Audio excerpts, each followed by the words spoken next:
قرآن کریم کو ہدی للناس یعنی تمام انسانوں کے لیے ہدایت قرار دیا گیا.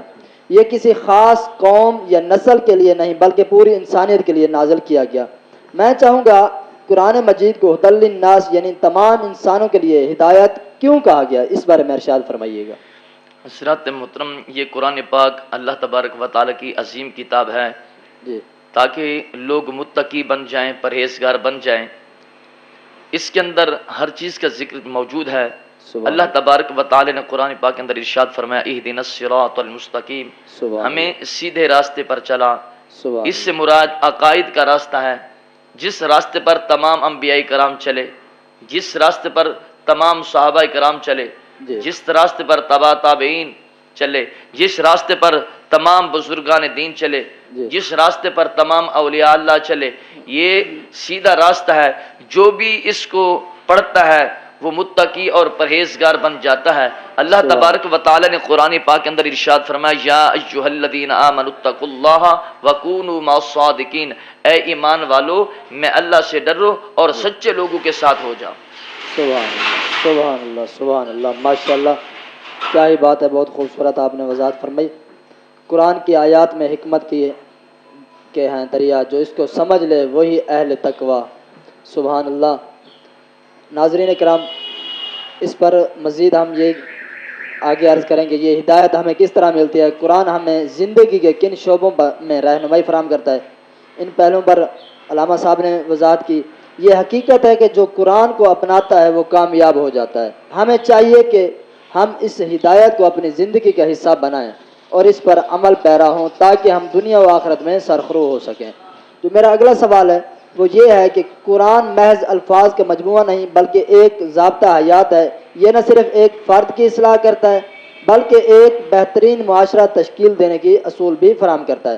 اگر ہم قرآن کی تعلیمات کو اپنائیں تو ہماری زندگی اور ہمارا معاشرہ کس طرح سنور سکتا ہے، آئیں اس حوالے سے رہنمائی حاصل کرتے ہیں. قرآن کریم کی تلاوت کو اپنانے سے فرد اور معاشرہ کس طرح سنورتا ہے، یہ ارشاد فرمائیے گا.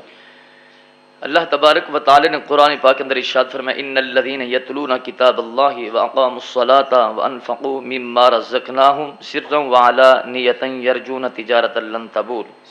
بے شک وہ لوگ جو اللہ کی کتاب کی تلاوت کرتے ہیں اور نماز قائم کرتے ہیں اور ہمارے دی ہوئے رزق میں سے خرچ کرتے ہیں، پوشیدہ یعنی چھپا کر خرچ کرتے ہیں اور اعلانیہ طور پر بھی خرچ کرتے ہیں، وہ یہ ایسی تجارت ہے کہ اس کے کرنے سے بندہ نقصان میں نہیں پڑتا بلکہ اللہ تبارک و تعالی اس کو اور عطا کرتا ہے.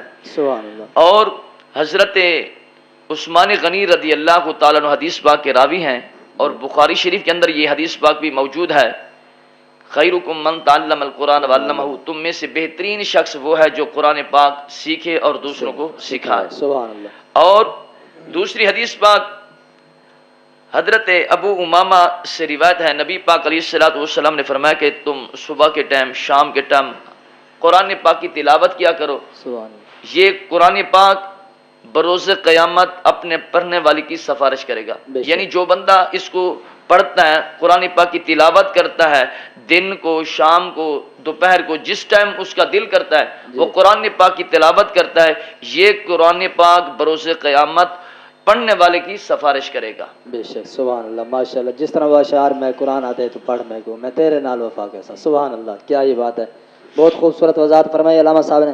بے شک قرآن ہماری انفرادی اور اجتماعی زندگی میں انقلاب برپا کر سکتا ہے.